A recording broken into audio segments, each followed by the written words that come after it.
Hi, and welcome to another podcast with your host, Miriam Khan at Raise Your Vibes. Welcome to 2022. Hope everything's going well with everybody.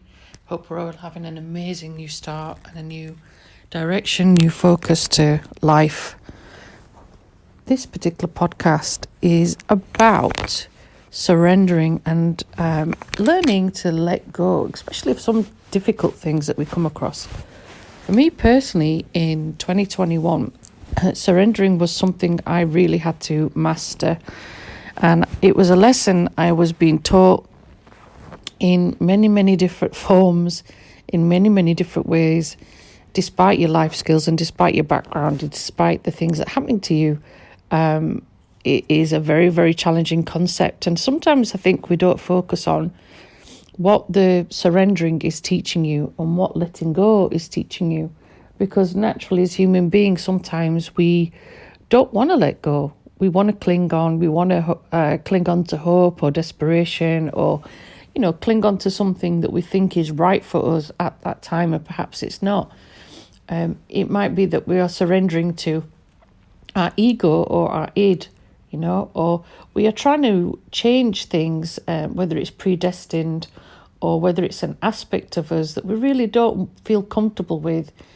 And we still cling on to it. We hope that, things will change, an individual would change, or an aspect of us is going to change. And that's where the surrendering comes in, because it's not easy. So let's look at this from different aspects and why in 2021, for me personally, this was a big thing. And I know that for people around me at the time as well, people that I was helping and supporting and coaching, they also struggled with this too. Don't think for 1 second that if we're a life coach, it all comes plain sailing with us. No, of course it doesn't.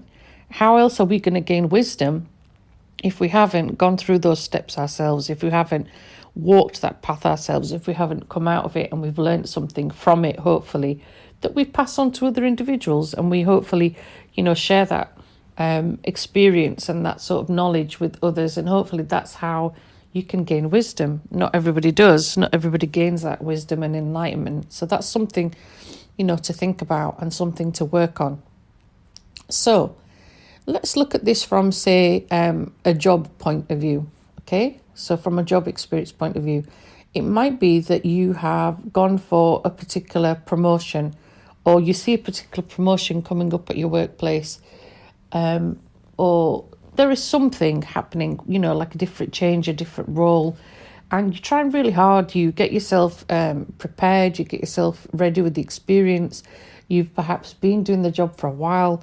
You've gained that momentum, you've gained that drive, and you focus now on making that career change, whether it's going up the ladder, so to speak, or you're moving departments, or, you want to go across a different set of skills. You're trying really hard in the interview and in the job and in the, whatever it is that you need to sort of persevere to get this particular role. You're trying really hard to go for it. And unfortunately, despite trying your best, it comes back with feedback that that job is not for you. And naturally, all of us are understandably going to be knocked back by that. You're going to take it on the chin, so to speak. We're going to be quite sad or upset. Or some of us look at it as, we're a failure. Some of us look at it as, well, hold on a minute. Okay, I tried my best. It didn't work. Okay, I've got some wounds that I need to lick. And never mind, I'll go for the next one. We'll all have different ways of looking at it. We'll all have different reactions and different perspectives in that regard. The main thing is looking at our own personal self. Some of us will keep trying and trying to go for that promotion as and when it comes up again. And unfortunately, in many cases, for certain individuals, it just doesn't happen. Promotion doesn't happen. And we get so caught up, we get so anxious, we get so annoyed, so frustrated and mad with ourselves. And we get, in a situation where perhaps we start being venomous in a way against the person that's not given us that promotion, or the company, or, you end up feeling quite sour. That's quite natural to feel that way. The main thing is that you look back and you reflect, if you've done everything you can, if you've been prepared, if you've got the experience, you think you're good enough for the job, but someone else has got it, you have to look back and think, why? What is it? What qualities have they got that I don't have? Okay? Some individuals get to a state where they let go and they surrender and they realise that wasn't the right time for me, in reflection, Or hold on a minute, actually, if I had done that particular job, I'd have been spending, more of my weekends on the particular job, not spending time with my family. Okay? Perhaps the promotion included a small bonus, a small amount of change financially, but it's not the be all and the end all. And again, this is all about our perspective and how we look at things. When we get to that stage, and when we get to the stage of understanding that that wasn't for us, that job wasn't for me, it wasn't the right time, for example, maybe years later, months down the line, something else will come in and it fits in perfectly with other things I had planned to do, then we're sort of understanding and surrendering that, we leave it to the divine, we leave it to perfect timing, right timing, correct timing. And when we had actually initially tried to do something, it wasn't the right time. That's the beauty of learning to surrender and learning to let go. It's the hard bit, is letting go of that ego and letting go of that drive within ourselves and that rejection. And that's from our human conscious self, where, we obviously understandably are upset and we're going through the emotions and we're trying to understand why we weren't successful, because we perceive a job interview, if we don't get it, it's a loss. We perceive it like that. We don't perceive it as, this is not the right time for us. This is not the right individual time for us. It's not the right promotion for us. It's not the right career path for us, and so on. And in that sense, you have to step back. You have to sort of lick your wounds, and you have to look at this scenario as surrendering, because this was not meant for you at that time. And that's the bit that we have to work on as human beings, because we instead internalize it so much to the point where we sort of attack ourselves, and we attack our personality, we attack our drive, we attack our skills, and we shouldn't be doing that at all. We should be positive about that side of us. But unfortunately, quite a lot of us internalize that a bit too much, We look at the negatives, not the positives. So that's not an easy thing to detach from, and it's not an easy thing to surrender from, because some of us do carry that baggage around. We might hold on to resentment, for example, when we see the person who's got the job promotion that we didn't get. And we also hold on to that resentment when that person perhaps isn't performing as well as we can, or we possess skills that they aren't showing. There's a reason the employer has employed that person, at that time. So these are core skills that we have to learn, and these are things that we have to hopefully pick up from and hopefully mature from. It doesn't matter how old you are physically, but the maturity comes from your wisdom, and it comes from your self-gaining of that was not the right timing for me. That's where we learn that surrender. And as I said, that one is a tricky one to look at and learn from. Now, in other aspects, it could be that you've gone for a test. It could be a driving test. It could be a language test. Maybe it's some form of test that you need for a visa to get into a particular country. It could be all sorts of particular, things that are important to you at that time.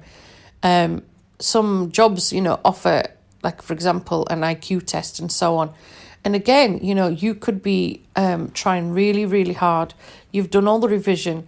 You've done all the material. You've gone over it thoroughly. You've probably been obsessed with time-wise in trying to help yourself to get better and to have the skills to focus on improving yourself so that you can meet the requirements of this particular paperwork or particular sort of test that you need.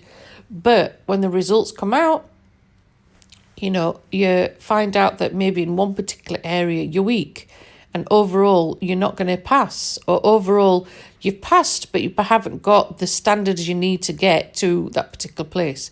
I mean, visa controls in some countries is an ideal sort of scenario here, because you can do certain skills, certain tests to try and get yourself a particular visa for, say, for example, getting into the UK or getting into the America, Canada, Europe, so on.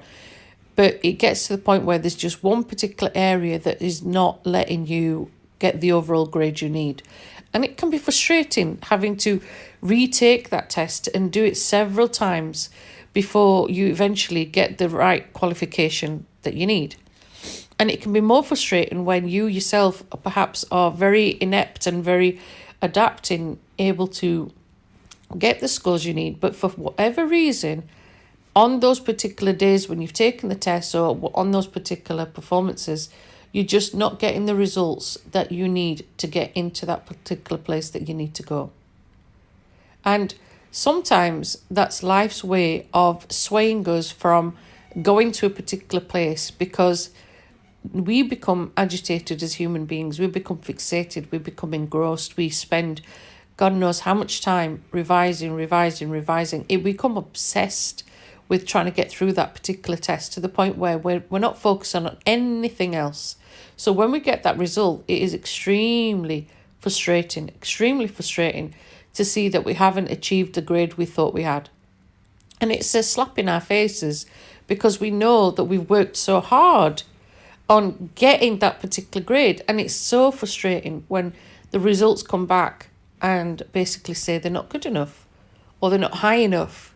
You know, in some aspects of that test, perhaps you've done really, really well, but there's just that one area that's letting you down. And it can be so annoying to not get the qualification that you need, because understandably, you want to go and do things. You want to go and study, you want to go and travel, you want to be with particular friends, family, whatever it is. Maybe there's a certain chapter in your life you're supposed to start in a particular country and your friends are there. You know, students, prime example, your friends have gone off to study. You're meant to be there with them. And unfortunately, this result means you can't be. You know, that's a prime example. So it can be very, very frustrating when these things happen and you feel like it's holding you back and it's delaying you, you know, it's delaying you from your start, your new start. But again, when you look back at this and you reflect on this, you realise, you know, that yes, you've invested your time, you've invested your pride, your resources, money, financially, because some of these courses cost quite a bit, you know, your time obviously, but you've also neglected other aspects of yourself too in order to do this particular test. And it's frustrating. Trust me, it's frustrating when you keep failing that particular aspect and there's nothing you can do about it. You keep trying. So what is it we're being taught, you know? Obviously, we have to detach and we have to allow ourselves to sort of, you know, surrender to the fact that we have to let go. We have to let go of the importance of whatever this particular issue is. We have to let go of the outcome. We have to let go of why it's so important to us, you know, and that is not easy to do. Trust me, it is not easy to do. It's not easy to let go of that attachment. It's not easy to let go of the outcome. It's not easy because this particular situation, this issue is clearly important to us, and it's important for our growth, and it's important for our next journey in life when we want to do well. But that's all the more reason why we have to surrender. It's all the more reason why we have to stand back. And the more we take a break, you know, you could have been, for example, doing these tests repeatedly every month, you know, and financially you've spent that money, time-wise you've spent that money, and, you know, you've neglected certain things, and it becomes to the point where it's all you do, it's all you think about. So what you do instead in order to surrender is let it go. Yes, there are deadlines. Yes, there's deadlines for visas, there's deadlines for entries, there's deadline for courses, but sometimes you have to really take a step back. Now, it could be that you take a step back for a couple of months and surrender. It could be that you learn to let go for a year. You know, you might decide, okay, look, I'm just going to switch off. I'm going to do other things, and it's obviously not working, you know. And when you surrender in that respect and you just let go of certain things and focus on other aspects of your life, things hopefully, you know, calm down. And that momentum, that drive, that ego, that need for control steps in and takes a seat back. And you also learn that there's other things that you need to focus on yourself. You need to focus on you. You need to focus on your own drive. You need to focus on, other aspects of yourself that are far more important. And that's what's important. It's important that you to take a step back. And when you've done that, when you've learned to let go and you've learned to surrender, you'll find that when you come to do the particular test again at the right time, you'll find your whole momentum is a little bit more chilled and a bit more relaxed and a little bit more focused on you and focused on aspects that you need to, persevere with and focus on. So that's where we're coming from. And in some cases, I've known a friend of mine do this where her and her fiance were going to go and study in the UK and were both trying really, really hard to pass their IELTS. And for various reasons, the two of them tried numerous times to pass the particular test. Unfortunately, they didn't get the levels that they needed to, and they kept trying and kept, getting frustrated, understandably, and trying to do their best to get into study, so they could do their masters. And they held it off for a little while, despite the frustrations. They ended up getting married. And then unfortunately, within a very short space of time, unfortunately divorced, okay? And that was understandably a very difficult time that they both went through.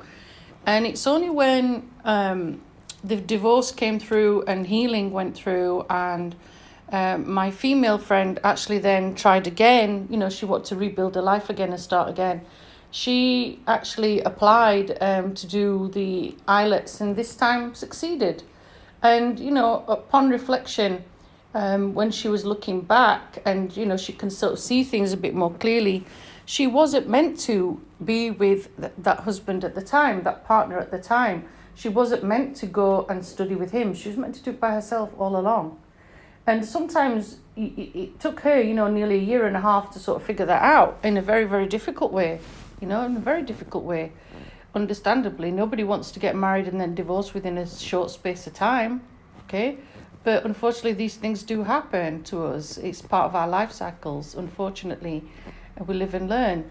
But when she eventually surrendered and realised that her journey was about her, it flowed. It all came through. Now, another aspect of that, in regards to like relationships and letting go and surrendering, these are the most difficult aspects that we face, and these are the difficult areas that we often find test us the most. I can relate to this myself last year. Very, very difficult circumstances, trying very hard to divorce and to separate and, let go of an ex-partner, even though they've made life extremely difficult. And you are surrendering to your lawyers or the judge or, your family, your friends, the people around you. You are surrendering to all those different dynamics because this divorce, for example, is not necessarily in your hands. You're relying on someone else making the decisions about whether you can leave that marriage that you've been in for a numerous amount of years, and you're trying really hard to focus on yourself. You're trying really hard to step back. You're trying hard to detach. And all the while, the other partner obviously is making life very, very difficult, making sure you don't leave for various reasons, whatever they are. These are not easy aspects to surrender to. That's what I'm getting at, We don't necessarily see all these different dynamics that some of us are facing. And as and when we are in situations where perhaps a new relationship or a new friendship or a new romance is in our midst, we are looking at that aspect of, wow, this person's amazing. I want this relationship to work out with them. Again, you're on this different level and different extreme of surrendering because we want a particular outcome with that person. We want to be either with them or without them. And we, again, cling on to this whole aspect of they're for us, they're for us, they're for us. And you have to understand that any relationship comes with free will. Any person comes with free will. Yes, we know that. We understand that. But there are times when our ego doesn't let us separate that, Sometimes we are so determined to have that person in our life, to have that connection, to have that bond. And sometimes it comes with quite a lot of intensity, whether we mean to have that intensity or not, whether it's just happened, that it's there. We don't know. All right. And all these different aspects can happen to us, and all these different dynamics can happen to us. So sometimes that aspect, it could be that you've had a friend for a numerous amount of years, a friendship, and you want to now take it to another level, and that person just doesn't want to, or they're not ready, or whatever the different scenarios are. And again, when we're sort of like fixated on making that happen, we are not letting go. We're holding on, and we're holding on, and we're holding on. And this is what I'm saying to you, that these are parts of surrendering and letting go that are very difficult, because, understandably, emotionally, we are, without realizing it, hurting ourselves. We're vulnerable as well. When we're in this situation where we've put ourselves out there and said, hey, I like you, that's a really raw, vulnerable position to be in, to accept that part of us, and it can go in different ways. That person's either going to want us or they're going to reject us, and so on.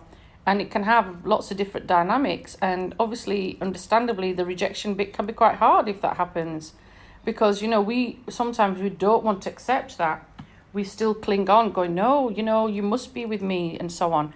And we're all guilty of this at some level, one way or another. We've all done it, I'm sure, where, we hold on to that relationship, we hold on to that dream, we hold on to what can be between us, we hold on to that chemistry, we hold on to that notion that this person is for us, but perhaps it's not for us right now at this moment in time, or maybe it's not meant to be for us, full stop. That's something that we all have to work on, and we have to realize one way or another what that's meant to be.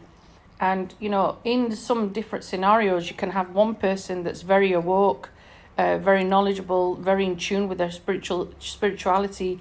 They understand themselves better than anybody. They understand the complex dynamics of their soul and their soul journey, not just the physical, but their soul journey.